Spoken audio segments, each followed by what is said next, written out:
be discussing the poem Manners by Elizabeth Bishop. First, here's some background information about the author.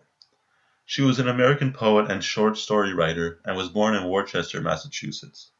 She also won the Pulitzer Prize for Poetry in 1956 and was the Poet Laureate of the United States from 1949 to 1950. Next, let's overview the poem. Bishop's poem Manners shows us the proper manners and etiquette during the World War I era. The poem is about a grandfather teaching his grandchild these manners during the year 1918. While the grandfather teaches him or her, he reveals the rapid social change brought upon by the war. The elderly man is very old-fashioned and stuck in his old ways, and believes that manners are extremely important in life. In this story, we realize that the theme is change is inevitable, because manners have become relatively unimportant in society, despite the grandfather's best efforts.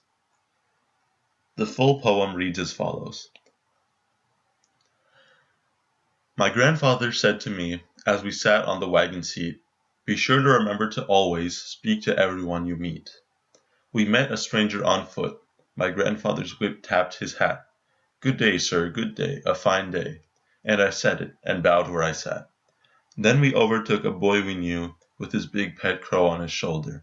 "Always offer everyone a ride. Don't forget that when you get older," my grandfather said. So Willie climbed up with us, but the crow gave a caw and flew off. I was worried. How would he know where to go? But he flew a little way at a time, from fence post to fence post ahead. And when Willie whistled, he answered. "A fine bird," my grandfather said. "And he's well brought up, see? He answers nicely when he's spoken to. Manner beast, that's good manners. Be sure that you both always do." When automobiles went by, the dust hid the people's faces. But we shouted good day, fine day, at the top of our voices.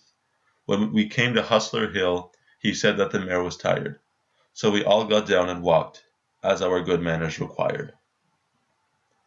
The next slide is a scansion of 4 lines of the poem. By observing the stressed syllables marked by a slash and the unstressed marked by a U, it is clear to see that there is varying meter between the lines. There is no clear pattern of foot types in these 4 lines. While line 2 contains anapestic feet, line 4 contains trochaic, dactylic, and pyrrhic feet. The lines also have varying amounts of feet. However, the poem follows an ABCB rhyme pattern. As a result, this poem is not free verse, but rather rhymed verse, which is poetry with lines that rhyme but have no specific meter. The rhyme present in the poem has an important effect on the tone. There is an ABCB rhyme pattern present throughout the stanzas of the poem. The many rhymes in the poem create an informal and humorous tone.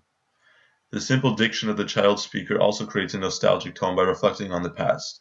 The repeated use of the phrase "my grandfather" shows the child's affection and sincerity. The tone of the poem reveals a lot about the claim and the topic. The author's satirical depiction of the manners and old-fashioned ways of the World War I era gives the reader an interpretation of proper etiquette during the time. The satiric tone of the poem reveals the rapid social change brought upon by the war.